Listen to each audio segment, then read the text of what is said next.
Okay, let's look at some different palettes here. This is a palette. I particularly like to travel with this one because I can put my brushes in here. I don't need all that many different brushes. I can even put a pencil in there if I want. So this protects my paint. Here's my mixing area, and I'm ready to go. Another little one. This is a travel palette, and it even has a little came with a little travel brush. Now these, this could be in your pocket. And then again, here's your mixing area. This particular one did come with the paint. It's called Winsor Newton.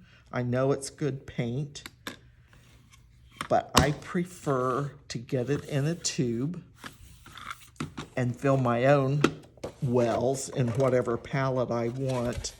This is a palette that I use. I use this every day.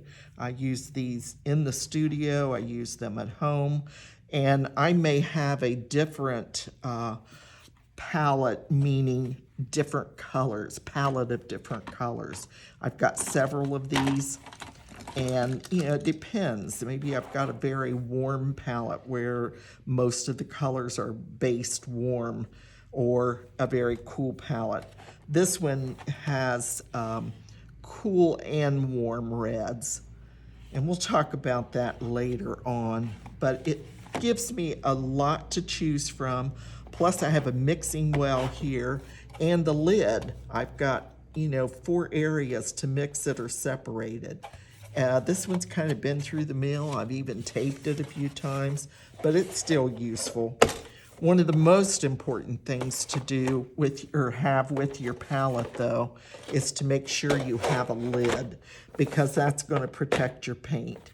Most of these are maybe about a half of a tube of paint, and I can leave that in there. When I begin to paint, spritz it with water. Just go around here, spritz them with water, wait a few minutes. By the time I get my paper out, I'm ready. Those paints are moist again to pick up. Some artists like to squeeze it fresh out of the tube. For some reason, I prefer to have it already out in my palette. This is a Quiller Traveler palette.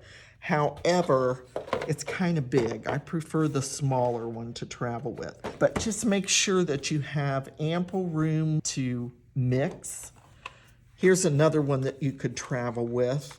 This does have some areas here that you could mix, and even over in here. This is a tin one, or metal one. These little pieces that you put your paint in can pop out. You can change them if you want. This also has a little ring on the back. And again, this is so you can hold your palette. It's pretty handy. Here's a plastic one, a smaller plastic one. Oh, this is probably under $6. And this has, some wells that I've filled up with tube paint. And again, I've got that little place to put my thumb in that I can hold my palette while I'm out. Or, you don't have to. Leave it sit and use it. And when you have a palette or you get a new palette, there's certainly nothing wrong with making yourself a legend. I just drew it out, put my number of wells. I know it always, here's the brushes, so this is the way it's going to start.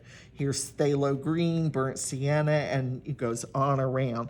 And I keep the same colors in the same spots. But that makes it easy for me if I've got more than one palette. Maybe I've forgotten what's in there. And sometimes they can get a little dirty. For these, put this under the sink and just rinse it out. Or if you're very conscious of not wanting to put things down the sink, get a paper towel, wipe it out. These palettes too, if you wanted, you could take a marker and mark what paint it was, a permanent fine tip marker. The only problem with that is, as you see, once you get to painting, you might get a little messy, and before long, you can't see the names you've written. So again, you may want to do that legend. And try to set your palette up always the same. This is up to you, but I try to go from red to yellow and have it pretty much like a color wheel. Makes it a little more standard for me, and I know what I've got in my palette.